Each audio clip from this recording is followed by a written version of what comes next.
Hey everyone, it's MoparKeith and we are at the Chrysler Carlisle show.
United States Navy, anchors away. Thank you for your service. Stand up and be proud.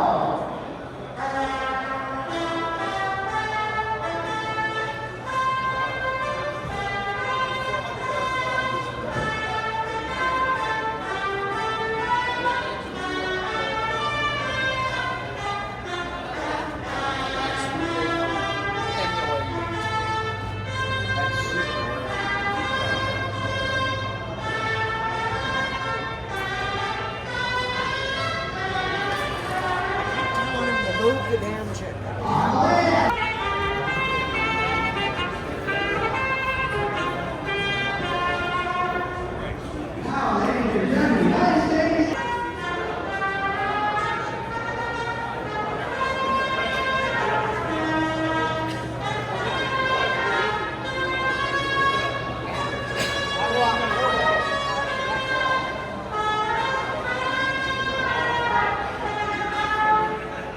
Ladies and gentlemen, round of applause for all of our veterans, Army, Navy, Air Force, Marines, Coast Guard, and the Space Force.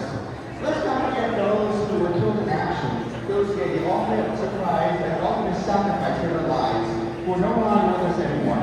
Let's all sing along, God bless America, for God, country, and for family. It's pretty clean.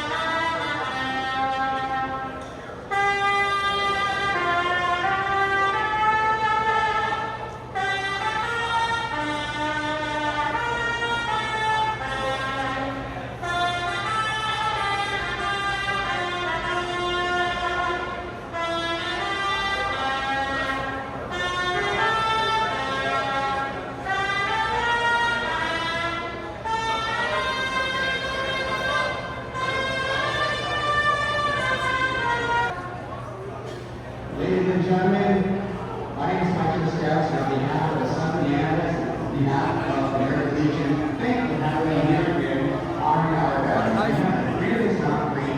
Thank you for your service to our country. Have a wonderful show, and thank you, Carlisle Chrysler, for giving us a great show and displaying our Mopars. God bless everybody. Bye.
How long that car is.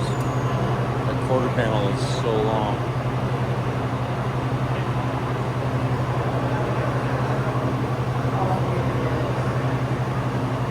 It's at least 19 feet, I bet.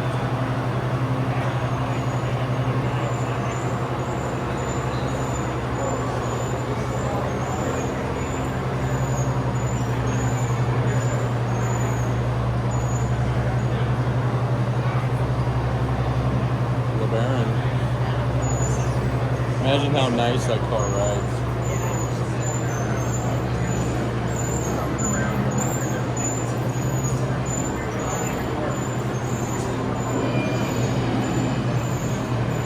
Man. Yeah. Check this thing out. Remember that Challenger I videoed yesterday that was all burnt orange with body color wheels?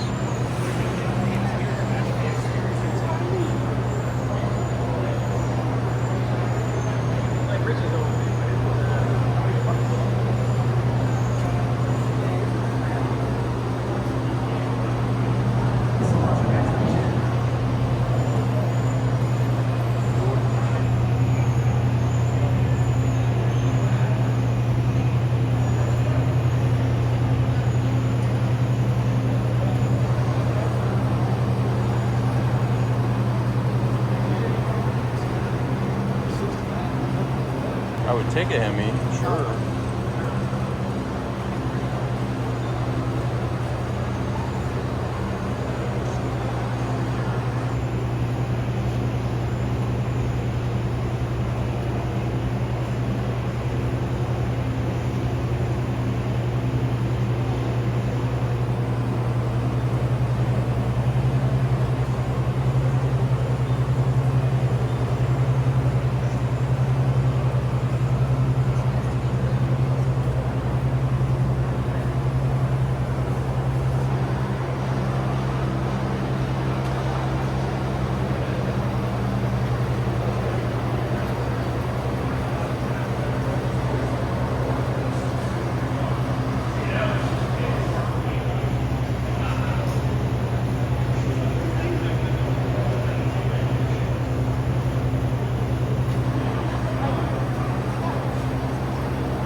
okay if I sit next to you? You okay if I sit next to you?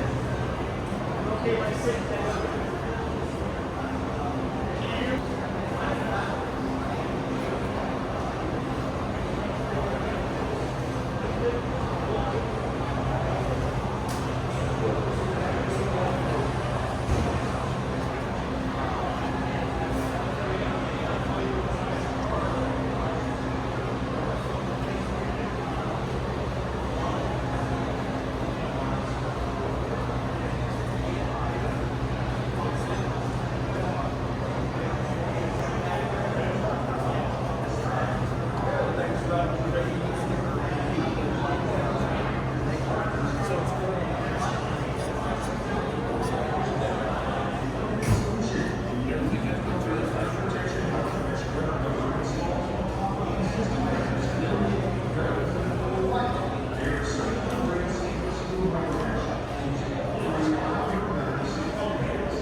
Tried to hold his feet to the fire.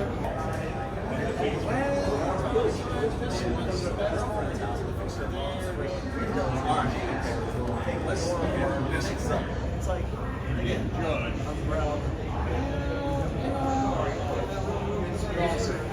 Okay, good. Come on, man.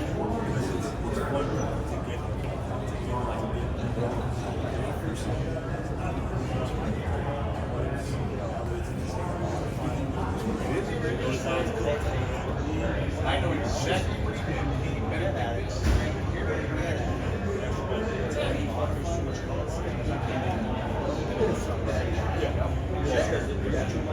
Too much.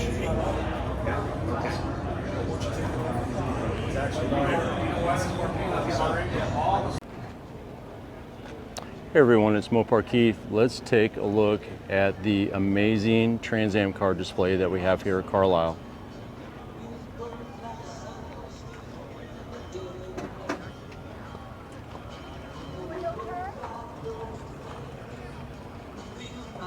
FT6 TA.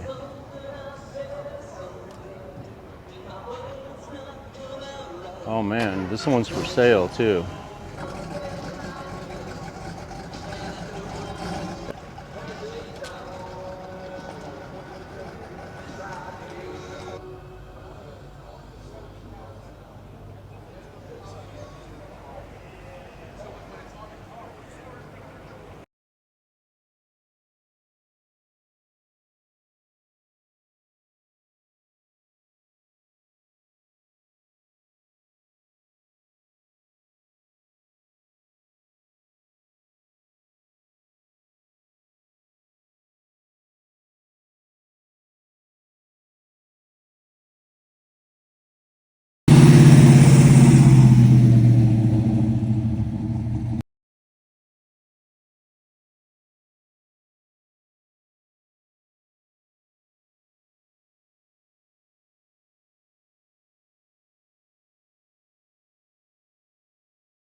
I believe that this was about the time that he'd been thrown out of GM twice already.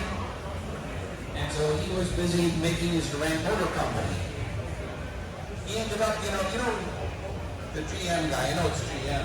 But you know what I find amazing about Durant as a person is he was a terrible manager, but he was incredibly ambitious and likable. Walter Chrysler said he's a great friend. I never dive into it and figure out what's going on.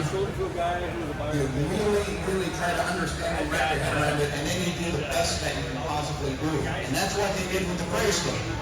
And you know, it wasn't just about power. It's like, you know, when you buy a Ferrari, I have a couple of friends who are engineers and they bought Ferraris, and they're like, yeah, they're absolutely great, except that you have to be repairing it and maintaining it every day.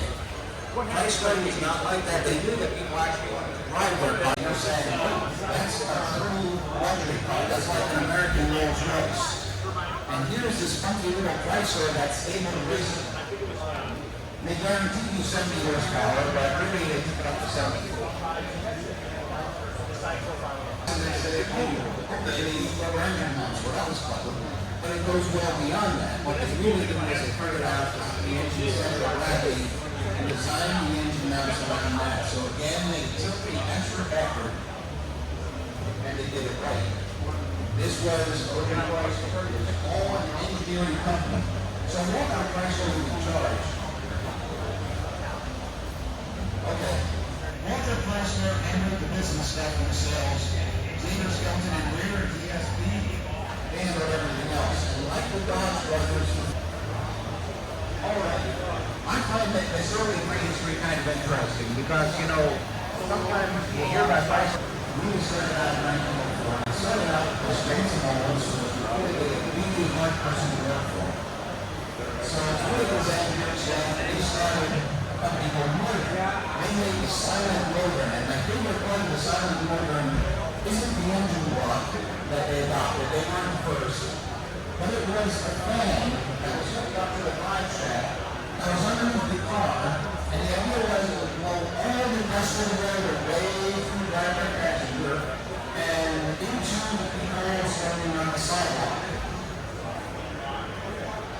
I don't know how many were sold, and I don't know how many owners were lynched, but Maxwell decided he didn't want to be part of that anymore after about a year, and Ben Briscoe, who was selling parts to Mansfield and others, said, I want you to make a car, and if you make a car for me, I'll sell it under your name. So Maxwell Motors was made, and the Maxwell was a great car for the time. Jonathan Maxwell was a Briscoe, meets up with Billy Durant. And the two of them said, what would be great is if there was one car company in the United States. Then we could compete with those foreign cars that actually don't come here anyway. And all those, you know, new car companies are coming out. Like every day there's another new car company. So they decided they'd make just one. They got everybody together. They came this close to having one car company in the entire United States. No. We'll try it anyway. The secret weapon that Billy Durant had that nobody else in the industry had. Awfully close. Think of all those runs. Walter Chrysler came from Alabama. So Billy Durant was two companies up. Walter Chrysler would fix them. That was the way it works.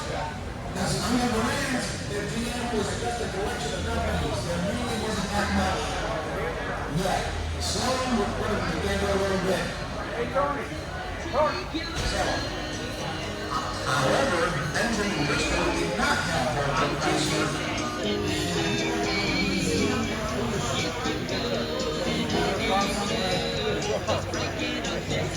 Cars rust-free.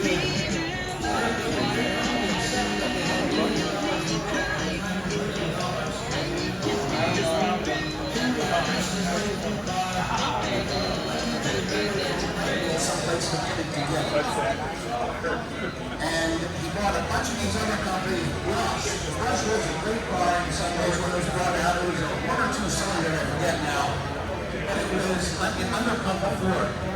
I had good margin. I know it was really reliable. But Lawrence and Bush designed the thing, and then he walked away and said, my house, I'm just done this thing.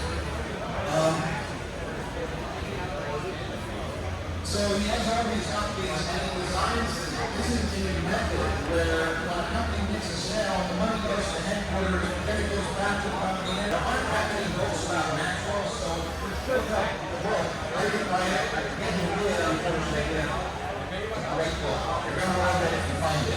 just published the last few years. So obviously we go under. Walter Flanders, who would be part of the MF, he comes in and buys it at bankruptcies. He starts making his Flanders at the natural factories. And then he says, you know, maybe I should just rename the car and the company to Maxwell, because everybody knows what a Maxwell is, nobody knows what a Flanders is. I mean, people associate it with some cartoon principle or something. So he sets it up that way, and Maxwell booms. He also appealed to women drivers. He sponsored Alice Ramsey's trip in a Maxwell across the country. Some of you read about that. Some constantly took apart the engine and put it back together all day long, trying to get female motors by Maxwell. And what breed? Until he got old, and he got infirmed. I think he actually got All right, so this one just about blew me away. So back in the 90s, well, not the 90s, maybe the early 2000s at Noel Automotive, our customer David Killingstead bought a 34 PE and we restored it. And I'll tell you what, this thing is just a spitting image of it. Same color blue, same pinstripe, the artillery wheels. Just everything about this car screams that it's the one that we had in the shop. However, I've read the story on this one, and the story doesn't line up with the one that we did. Wow, this one is so beautiful. Just exactly, pretty much exactly like the one that we did. Blue, thousands of dollars worth of chrome. Get a close-up of the story here.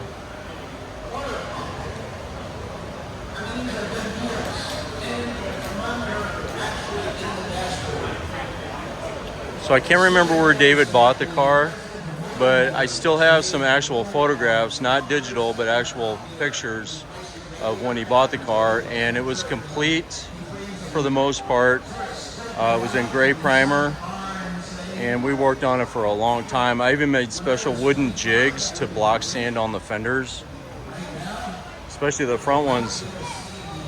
So, not the one that we did, but it's the exact same car, 34 Plymouth PE.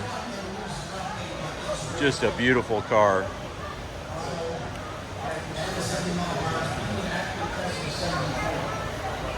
So they have one month that's Chrysler and that, but 2 months. Maxwell is maybe Chrysler's in 1924, right? 1925, June 6th, which is Wednesday. Only due to business, nothing at all to do with it. Nobody changed what they were. So now, 1926, they decided the Maxwell should be rebuilt, which is really odd because the Chrysler was always advertised as having hydraulic brakes and all that, and now they've got this sort of reworked Maxwell also having the Chrysler label. Some would say it's a little bit of dilution, like you remember that Cadillac that was based on the Chevy Cavalier? That's how it always seems to me when they added the Maxwell as the Chrysler 50. And a year later it was Chrysler 52. They upped every name by 2. Not because they can go slightly fast, constantly improving. They never stop working. They're always saying, what problems am I having with my car? How can I make them go away? Right, but this problem today is by do automatic chokes. I do automatic air. What can I do to make these things better? That was the constant thing that they were saying. So, to buy Dodge Brothers, which was really too expensive for them, but it's all about, keep in mind, the Dodge Brothers are dead by now. Okay, so it's, these tractors are different. You create some new brand called DeSoto and a new brand called Ford. DeSoto is, oddly enough, priced exactly the same as the Dodge. The Ford goes up against the Dodge truck. And then hires the head of sales of DeSoto and has no record outside. The head of sales of Dodge and has the owner of every Dodge dealer in the country and said, who do you prefer to be DeSoto? Look how great DeSotos are. Look how old your Dodges are. I mean, you just got 6 cylinders. We've been at 6 cylinders from the start.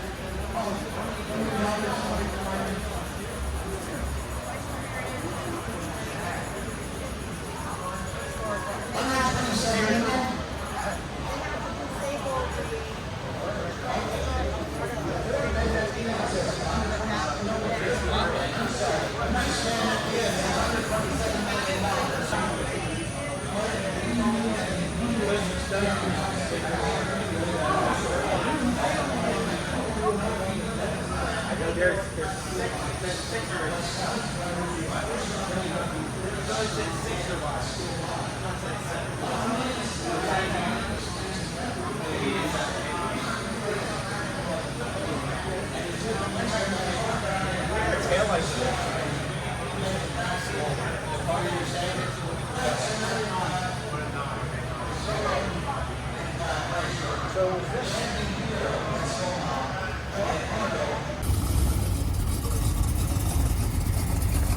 Wave hi, Roger.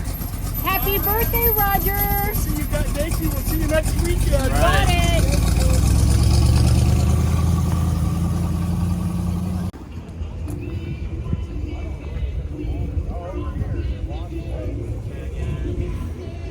Guess where that's not going. You're all funny.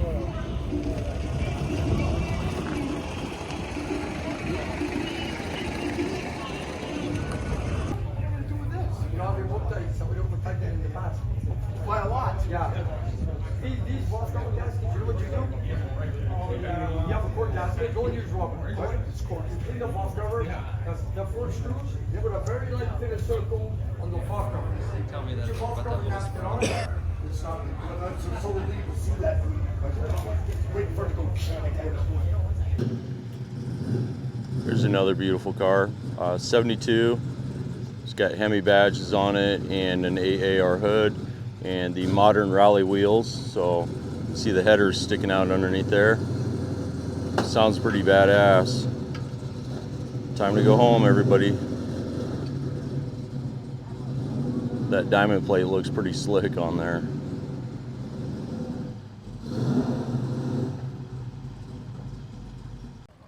So this AAR hood is so popular, it gets used on everything, and then they also use it on the modern Hellcats.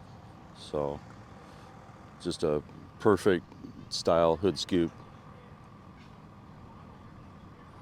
Good looking car here. This looks like a 70.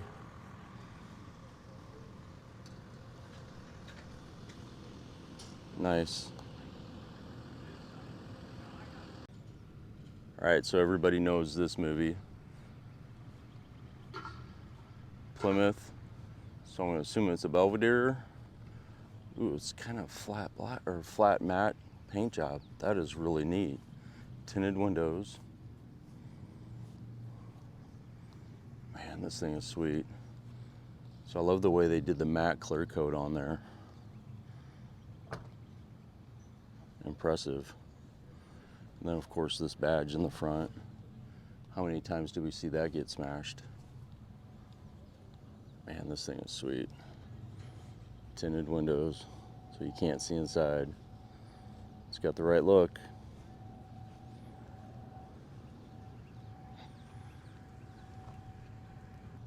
Let's check out what's in here. All right, here's a nice 70 RT. So there's a nice low read on the beginnings of the 70 Challenger with the RT, the SC, and the TA Challengers.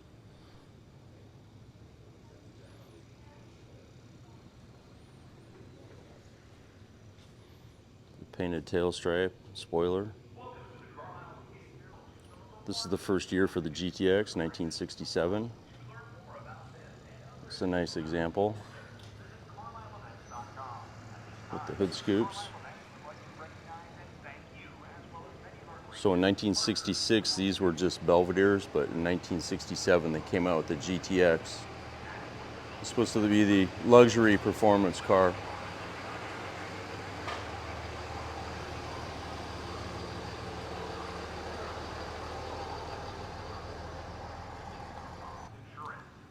Here's a couple classics here. So this is a 1936 Dodge convertible. And then a 1949 Chrysler New Yorker.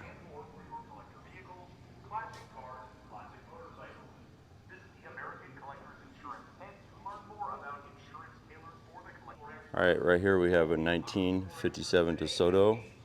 And check out those wings. And the exhaust also comes out the tailpipes there. These things are just beautiful. Even if you're not a car person, you have to appreciate the styling of like the Cadillacs and the Chevys and the Chryslers with the wings on the back.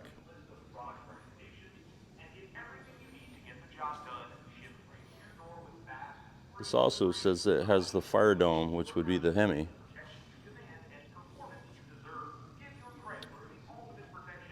Another beautiful Chrysler.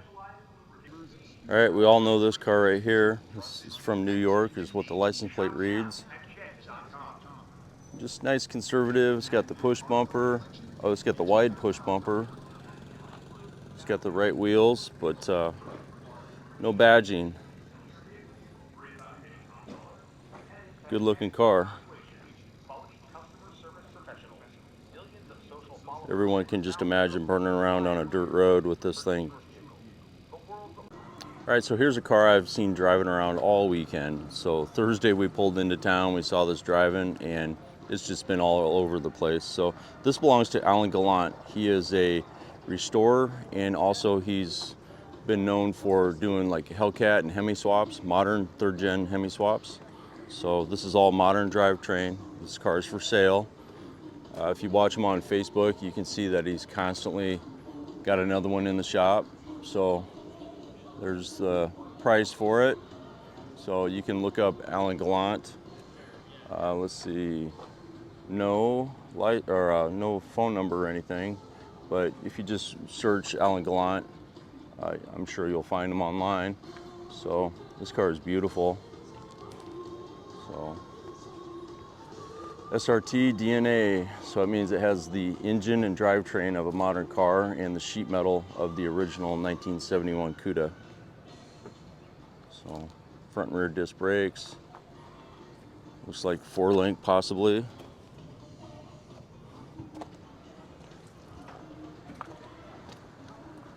Really cool car.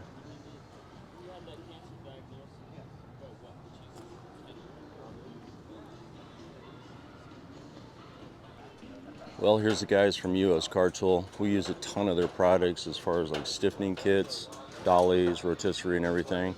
They're busting down. They're wanting to get the heck out of here. So this is the car. This is the A-body that we see in all the advertisements. You see all the yellow stuff is some of the products that they sell, the stiffening kits and the frame rails, the wheel well tubs, torque boxes, transmission humps. There's a rotisserie. That rotisserie is the one that I got in my shop. You can see them bolting on the dollies. We got several sets of those. Here's the biggest AMD dealer in the country, Stevens Performance. That's Ted Stevens. So they always show up with about 3 box trailers in their Dodge Dualies. So these are the people that import everything from overseas.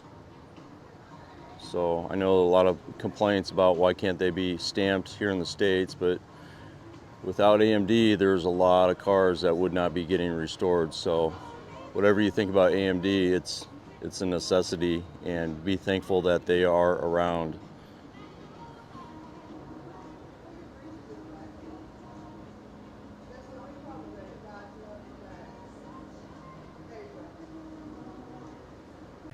Well, here's some of the wing cars that are left. So this entire row was filled up yesterday, all Dodge and Plymouth wing cars. Here's a nice one right here.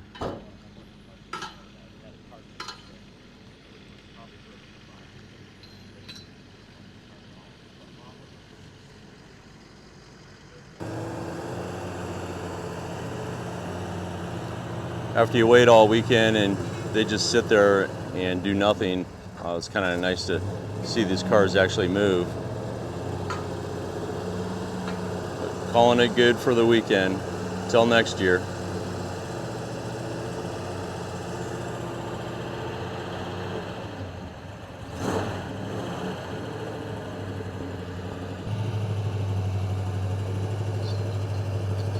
With these wing cars, you always got to be super careful because you don't want to bash the nose on those. It costs like $5,000 to get that repaired.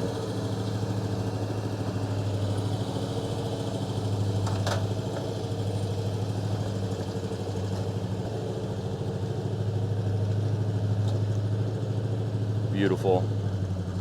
Albert. All right, well, that's it for the Carlisle Classic here in Carlisle, Pennsylvania. We've seen a lot of cars. We've met a lot of people. We went through the whole Trans Am collection. That's the Challenger TA, the AARs. We looked at some Dukes of Hazzard cars, some Survivor cars. We walked through the swap meet, and we're gonna call that good. So I appreciate you watching, and give me a comment, and thanks for subscribing.